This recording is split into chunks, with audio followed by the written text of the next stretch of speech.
Hello everyone, I'm Knight, and in this video, we're going to be analyzing the new Shadows of the Erdtree DLC trailer, as well as several interviews with Hidetaka Myazaki providing details about the DLC that weren't shown in the trailer. Two of the interviews are from Eurogamer and IGN, with the last one being from Famitsu. The Famitsu interview in particular was originally written entirely in Japanese, but we will be reading a translation of the interview provided by YouTuber Erdtree. He does mention that this translation, which was done in Google Translate, is a bit rough and mistranslations are very much possible, so any information that is provided in reference to this interview should be taken with a grain of salt. If you haven't seen the DLC trailer already, please watch it yourself by clicking the link on your screen right now. Then come back here once you're done. Now that you've viewed the trailer, we may begin the analysis. The trailer opens with an unknown entity standing in Mohg's bedchamber in view of Miquella's cocoon. We hear the dialogue, pure and radiant, he wields love to shrive clean the hearts of men. This is no doubt in reference to Miquella himself. As was stated in item descriptions from the base game, he was loved by all and had the appearance of a youthful child. The word shrive means to either hear the confession of, assign penance, or absolve someone. In the base game, we have the item Celestial Dew, which is meant to absolve players of their sins, like attacking helpless NPCs. The dialogue suggests that Miquella does something similar, and while this doesn't sound nefarious at first, the line is then followed up with, "There is nothing more terrifying," implying that what Miquella does is something far more sinister. Another item in the base game that is connected directly to Miquella is the Bewitching Branch.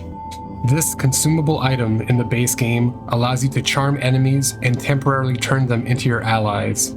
The description mentions that Miquella was loved by many people and that he very well knew how to compel such affection, implying that this love was not genuine and was created through the power of mind control wielded by Miquella. I believe we're supposed to think that Miquella isn't as benevolent as we were initially led to believe. What the dialogue in the trailer could really be saying is Miquella cleanses or purifies someone's soul by stripping them of their sense of self and molding their minds to be more obedient to him.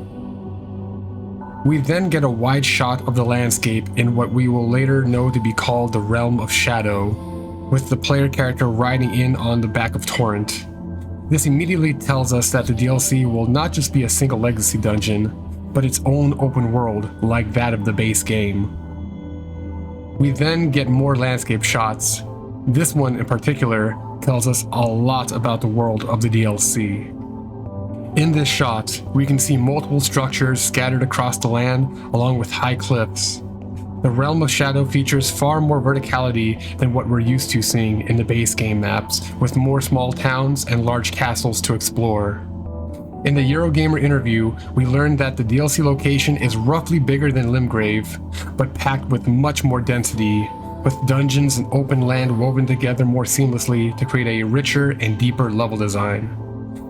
This shot in the trailer communicates this perfectly. Towering above all is a massive dying tree, with what appears to be a giant veil draped over it. In the Famitsu article, we learned that this is meant to convey the idea that this land is hidden from the main world, like a veil hiding the face of a person. Next, we get some close-up shots of some new NPCs wearing armor that will most likely be available to the player character to wear. In this first shot, we can see what appears to be a column of light in the shape of a great rune. It bears an uncanny resemblance to the Great Rune of the Unborn, which we receive after defeating Renala of the Full Moon.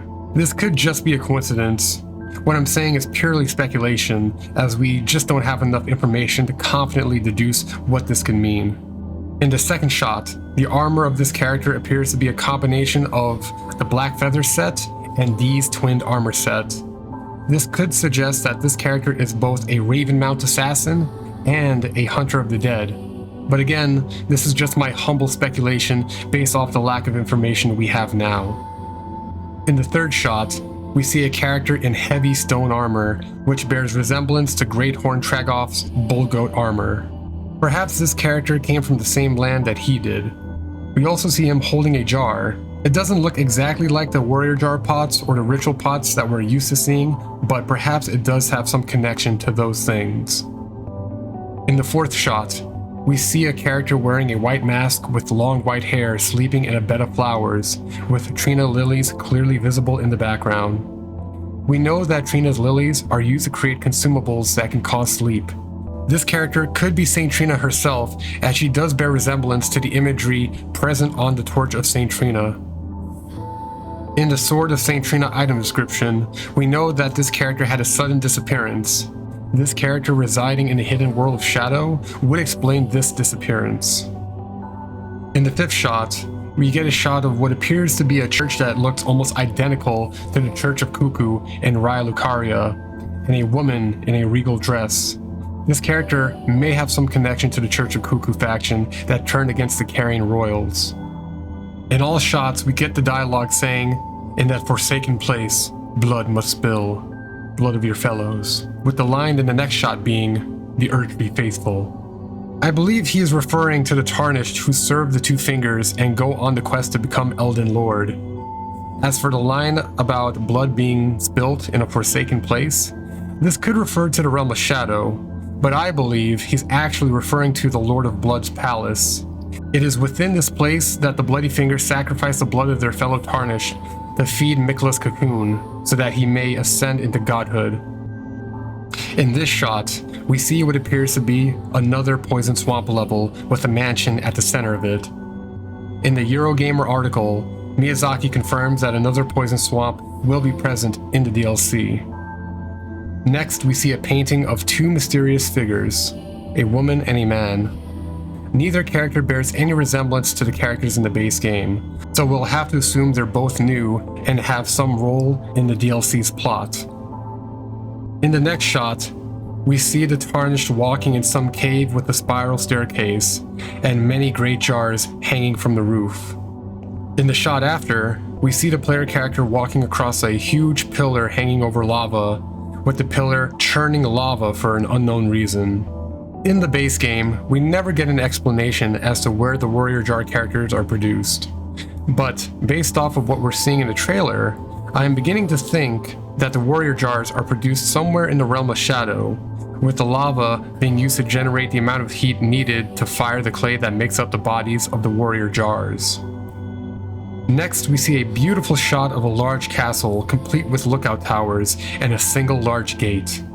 The castle stands on a lone mass of land in the middle of a ravine, with the only connecting piece of land from the surrounding area leading to the castle's front gate staircase. What all this communicates is that the owner of this castle does not want any unwanted visitors, and the castle is designed for it to be very hard to be sieged by enemy factions. A castle of such scale and design must be owned by either someone of enormous wealth or someone of noble blood, and I'm willing to bet that it is the latter. Next, we see to what appears to be an enormous sentient wicker man. A wicker man is an effigy of a person built to hold and burn human bodies. At the top of the wicker man is a mask with omen horns sprouting from it. In the base game, we know that the omen people were either banished to the royal capital's underground or hunted by the omen killers. My guess is the omens that were killed had their bodies dumped inside this wicker man to be burned, becoming fuel for this walking wicker man. The dialogue below comes from a woman saying that they were never saints, they just happened to be on the losing side of a war. It is unclear whether this dialogue has any connection to what is being shown on screen. It could mean that the omens went to war with their oppressors, or it could be referring to the greater war that was the Shattering that was fought between the demigods. Perhaps there was another demigod faction that was banished to the realm of Shadow, and although their motives weren't necessarily bad, they were not good enough to be considered saints either, implying that they did commit some misdeeds. Next, we see a giant anthropomorphic leech monster devouring the head of the player character. Perhaps this creature is of the same species as the worm-faced men found in the base game. Next, we see some shots of what appears to be a boss fight. The boss is a tall figure with multiple arms, shrouded in a red cloth with omen horns sprouting from underneath, and a sentient lion on its right shoulder. My thoughts immediately think of Godfrey, the first Elden Lord, and Omen King Morgott. Godfrey had a similar lion named Sarosh attached to his flesh to suppress his barbaric urge for battle. Perhaps the omen underneath could be Morgott, or an illusion of Morgott, or some other omen of nobility with bloodlust that needed to be suppressed by the lion. For its attacks, we can see it casting lightning magic and spewing a cloudy dark breath from the lion's mouth. At first, I thought this darkness could be Deathblight, but upon closer inspection, it does not look like the Deathblight that we're used to seeing in the base game. The fog we see from basilisks, and the spell Fia's Mist, has a more yellow-green mix to it that is not present in the trailer. The lightning magic suggests that this character came from the royal capital, which was attacked by the ancient dragons. It is within the royal capital that the cult of dragons was formed, and the royal knights learned to wield lightning like the ancient dragons. Perhaps this boss was an omen hiding underneath the capital during the time the dragons attacked, and learned to wield their lightning as a weapon in the following days. The one detail that has me really stumped is the multiple arms. There are no omens in the base game that features multiple appendages like this one. Perhaps these limbs were attached via grafting, like Godric the Grafted, or perhaps they're all natural. As of now, it's impossible to tell. We'll just have to wait until the DLC comes out to find out more. Next, we see the main star of the trailer. This character is featured heavily in promotional material and even has a statue that you can receive when ordering the Shadows of the Erdtree Collector's Edition. This character is known as Messmer the Impaler, and he appears to be the main antagonist of the DLC. Upon inspecting his appearance, his armor bears a striking resemblance to the Drake Knight set, an armor that resembles the iconography of dragons. He wears a red frilled cloth, which could symbolize his nobility, and on his helmet, shoulder pauldrons, and lance, we see dragon wings. The lance is a weapon commonly seen on dragoon characters in Japanese RPGs, further driving home the point that this character is a dragon knight. We also see two red snakes coiled around his body. Although they're not dragons, they are reptiles, and they could be descendants of the dragons. In this close-up of Messmer's face, we can see that he has red hair and bright yellow eyes with slitted pupils. Starting with the red hair, this is a common trait that we see in both the Fire Giants and the children of Radagon, the second Elden Lord. This character could be a descendant of the Fire Giants, but it is more likely that this character is a child of Radagon, which also means he is a child of Queen Marika. The reason I say this is because in the Famitsu interview, Miyazaki confirms that this character stands on equal ground power-wise with the other demigods in the base game. And the throne that we saw behind them in a previous shot is confirmed to be one of the thrones that we see during the Morgott boss fight cutscene. I believe Messmer is a direct sibling to Malenia and Miquella, since his name begins with the letter M, just like them, and he is a child of Radagon and Queen Marika. The final piece of evidence that drives this theory home even further is this image shared by fellow creator Sekiro Dubi on X. In the game, each butterfly had a connection to a demigod, with the exception of the smoldering butterfly. The nascent butterfly was connected to Miquella, and the Aeonian butterfly was connected to Malenia. But the smoldering butterfly had no demigod to connect itself to, until now. As we can see in the trailer, Messmer wields the power of fire, which is a trait seen in both dragons and the smoldering butterflies. As for his eyes, I believe his eyes look the way they do due to the consumption of dragon hearts. When a player character consumes a dragon heart, their eyes change, becoming yellow with their pupils slitted like a reptile's. It would make sense for a dragon knight like Messmer to consume the heart of dragons to gain their power. We also hear the dialogue from him saying, "Mother, wouldst thou truly lordship sanction? One so bereft of light?" I believe he's referring to the Tarnished and our player character, and speaking to Queen Marika, though not directly in person. Like Morgott, Messmer doesn't seem to be fond of the idea of a Tarnished becoming Elden Lord, as the Light of Grace has left the Tarnished eyes long ago. So in Messmer's mind, How can a being without the grace of the Erdtree ever become Elden Lord? In the following shots, we get a montage of some new weapon classes and skills that we will be getting in the DLC. In the Eurogamer interview, Miyazaki confirmed that we will be getting 8 new weapon classes. In the first shot, we see the Tarnished wielding reverse grip curved swords. In the next shot, we see daggers being thrown as a projectile. Next, we see an incantation where the character summons butterflies that detonate to create gravity explosions, like the ones we see on the Wing of Astel Ash of War. I find this incantation to be very weird. It combines so many elements that have no connection in the base game, such as the butterflies, which are normally seen on Millennia Scarlet Aeonia incantation, and gravity magic, which so far is exclusive to sorcery spells. Perhaps this is a magic that requires both intelligence and faith to cast. Next, we see the player character delivering a series of kicks to an enemy knight carrying a twin blade. These kicks are part of the monk fighting style mentioned in the Famitsu article by Miyazaki. Next, we see the player character tossing a giant exploding pot.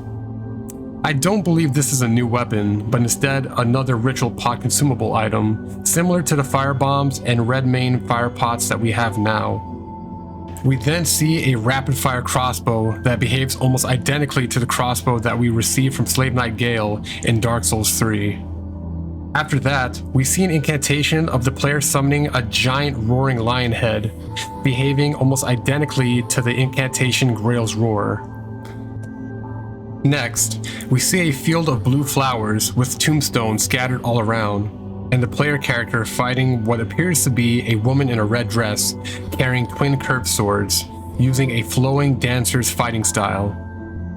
We could speculate that this character is trained by the same blind swordsman mentioned in the Prosthesis Wearer's Heirloom, who trained Millennia in the art of sword fighting long ago. Or this dancer character could be the blind swordsman himself. Going back, we get this dialogue from another unknown character saying, "I presume you too keen to know just what kind Mikola is doing here." By the sounds of it, it seems this character is on the same journey as the player character, retracing Mikola's steps to see what he was doing in the Realm of Shadow. Next, we see a montage of some new enemies. We see a knight wielding a sword imbued with gravity magic, riding atop an armored boar. Then we see a large hippo-like beast charging the player character with its mouth wide open. And then we see it sprout large thorns from its back in some crucible-like incantation, giving it the appearance of a porcupine. This combination of various animals and the use of an incantation that uses the same sound effect as the crucible incantations perfectly fits in line with what we know about the Crucible of Life, which, according to the descriptions of the Crucible Knight Helm and the aspect of Crucible incantations, the Crucible of Life was the primordial form of the Erdtree and is where all life was blended together. Perhaps it is in the Realm of Shadow that we learn more about the primordial beginnings of the Erdtree and the Crucible of Life. Moving on, the next enemy we see in the trailer is a skeleton-like enemy riding atop a horse throwing a boomerang club. I don't really have much to say on this enemy, but I do hope we get its weapon with a boomerang like Ash of War. I just think that would be really cool to have. Next, we see a figure that looks identical to the man seen in the painting earlier in the trailer, trying to pull a sword with giant barbs from his body, followed by a shot of the player character fighting Mesmer the Impaler in combat. The dialogue below says, "Those stripped of the grace of gold shall all meet death in the embrace of Mesmer's flame," clearly referring to the Tarnished falling at the hands of Mesmer. In the gameplay, we see Mesmer summoning spears from the ground, which is very similar to the same attack used by the Cleanrot Knights who wield Cleanrot spears. This further proves the theory that Mesmer bears some connection to the members of the Hidetaka faction. We can also see the player character wielding a shield with blades attached on both ends of it. It is mentioned in the Famitsu article that one of the new weapon classes are shields that are built more for offense, and I believe this shield is one of them. We then see the player character casting a brand new winged Crucible incantation that is identical to the one used by the Crucible Knights in the base game. Looking at the dialogue below, we see the character saying, "Come now, touch the withered arm and travel to the realm of shadow. I will not be far behind. May we meet again. This dialogue implies that we must interact with the withered arm hanging outside Mikla's cocoon to access the DLC, which is later confirmed by Miyazaki himself. Whoever is speaking, they must be the character that notifies the player about the Realm of Shadow's existence and kickstarts the side quest that sets the events of the DLC into motion. Next, we see the title of the DLC followed by a shot of Mikla himself, pointing his hand towards the dying Erdtree. Upon closer inspection, we can see that Mikla looks very ethereal, almost spirit-like, as if his physical body isn't really there. I find this to be very similar to Bloodborne, how certain characters were dead in the waking world, but living in a dream world. Perhaps Mikla decided that he wanted to investigate the Realm of Shadow in spirit form while his physical body slept within the Hidetaka. And finally, we get the long-awaited release date of the DLC, which is Friday, June 21st. I don't know about you guys, but I will definitely be calling out of work sick for that weekend.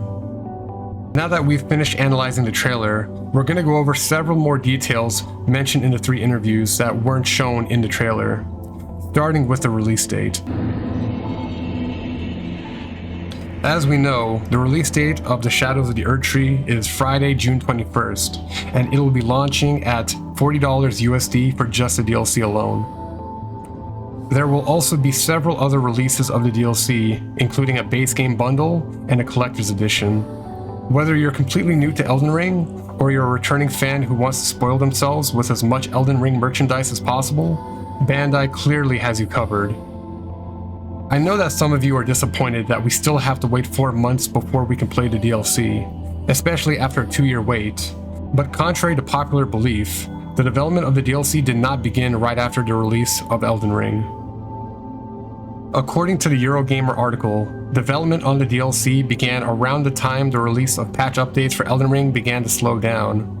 If we recall, this happened right after the release of the Colosseum DLC in December 2022. Leading up until the release of the Colosseum update, we were getting nearly monthly patches. In the following year, we would only see 2 major patch updates, one a month after the release of the Colosseum update, and then one in the middle of summer 2023. The Shadows of the Erdtree DLC was announced on the 1-year anniversary of the game's release in February 2023. This quote by Miyazaki stating that development started around the time patch updates slowed down basically confirms that development began around the same time the DLC was announced. The takeaway from this is, the DLC has been in development for at least an entire year, with 4 more months of development left before it's released. This is the longest period of development for any DLC in From Software's history.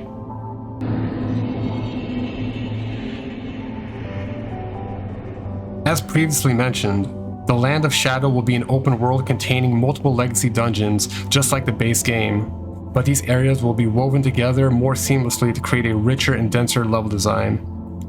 It will be its own open world, completely separate from the main game, only accessible via a warp point. The DLC location is roughly bigger than Limgrave, but packed with much more density. When explaining why the volume of the DLC is the way it is, Miyazaki states that he wanted the world of the DLC to offer the same level of freedom as the base game, meaning if you were to get stuck on a hard boss or dungeon, you would be able to leave and explore another part of the world, allowing alternate opportunities to become stronger, and then returning to those challenging bosses and dungeons with more power. The DLC will feature at least 10 new bosses for the player to face, along with plenty of new weapons, equipment, and skills to find.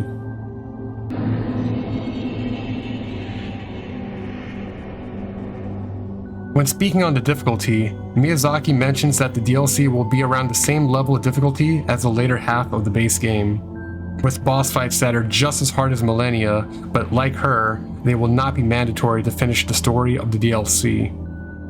The bosses that are mandatory will be a notch lower in difficulty than Millennia, but Miyazaki states that he hopes they will be just as memorable as her. There is another detail about the difficulty mentioned in the Famitsu interview regarding unique level-up systems, identical to what is featured in Sekiro.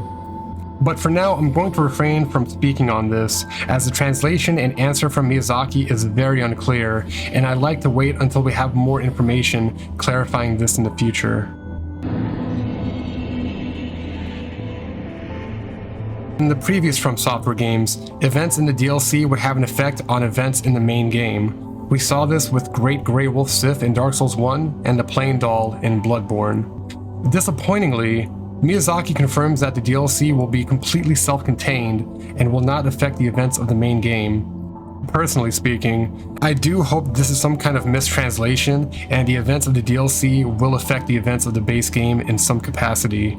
It would just be odd and out of character for it not to. I just for the life of me can't imagine the player character meeting Mikola and not mentioning the death of his sister, or the kidnapping of his body by Moog.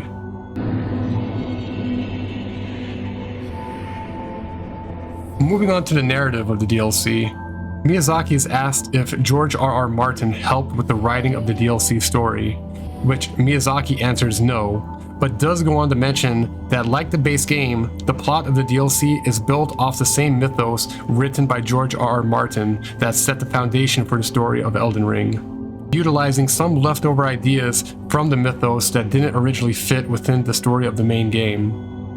To no one's surprise, it is confirmed that Mikola is key to the overall plot of the DLC. Player character will be retracing his footsteps across the realm of Shadow to see what his involvement in the plot is. It is also confirmed that Queen Marika plays an important role in the story as well. It turns out Mikola came to the Land of Shadow to follow in her footsteps. In an interview with Famitsu, Miyazaki mentioned that we will learn the history of Marika's past, but the plot does not take place in the past and it will take place in present time. The DLC story will be presented in the same way as the base game, presumably through the use of item descriptions, world design, and cutscenes.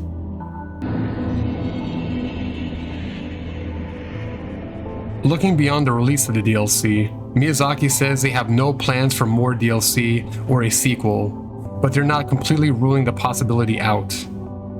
And although he's always wishing for more development time, by the end he realizes that he's been working on the same project for a really long time. But, despite the hardships, he had a wonderful time making the game, and everyone involved in the development process was amazing as well. To Miyazaki, creating Elden Ring was more than just work. It was also his purpose in life.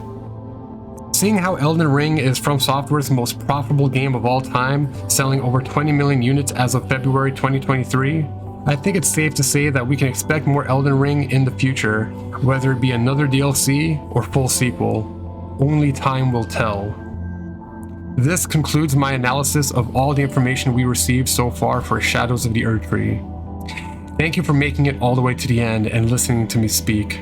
If you'd like to hear more from me in the future, please support this channel by liking the video and sharing it with your friends. It would help me out tremendously and I'd greatly appreciate it. And as always, peace out and have a good one. Later.